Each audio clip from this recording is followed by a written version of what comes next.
मैं हूँ रियाज शाह और आप देख रहे हैं स्टार न्यूज मालेगांव चैनल। आइए नजर डालते हैं कुछ खास खबरों। धन्यवाद अध्यक्ष महोदय।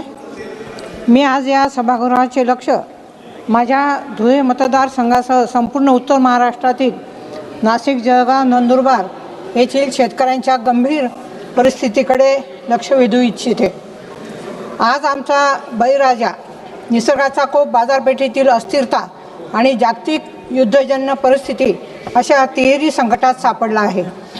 अध्यक्ष महोदय, कांदा उत्पादक शेतकऱ्याची अवस्था अत्यंत दयनीय झालेली आहे।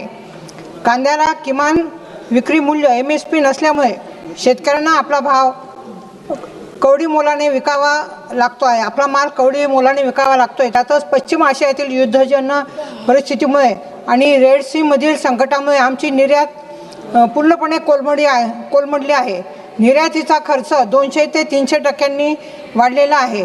त्याचप्रमाणे धुळे आणि जळगावमधील कापूस, सोयाबीन आणि मका उत्पादक शेतकरीही हवालदिल झाला आहे।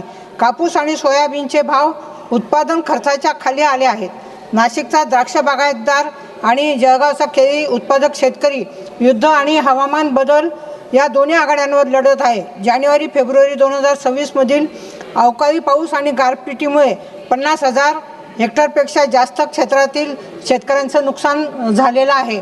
अध्यक्ष महोदय, मला या ठिकाणी आपल्या माध्यमातून विनंती करायची आहे की कांद्याला लीगल MSP प्रमाणे हमीभाव हा मिळाला पाहिजे। त्याचप्रमाणे निर्यात वाहतूक जी आहे ती युद्धजन्य परिस्थितीमुळे वाढलेला वाहतूक खर्च सोसण्यासाठी सरकारने 50% फ्रेट सबसिडी द्यावी।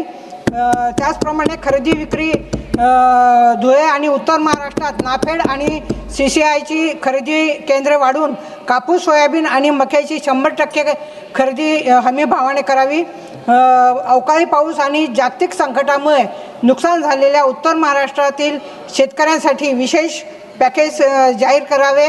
अध्यक्ष महोदय, आपण आता जर हस्तक्षेप केला नाही तर उत्तर महाराष्ट्रातील ग्रामीण अर्थव्यवस्था पूर्णपणे उद्ध्वस्त होईल।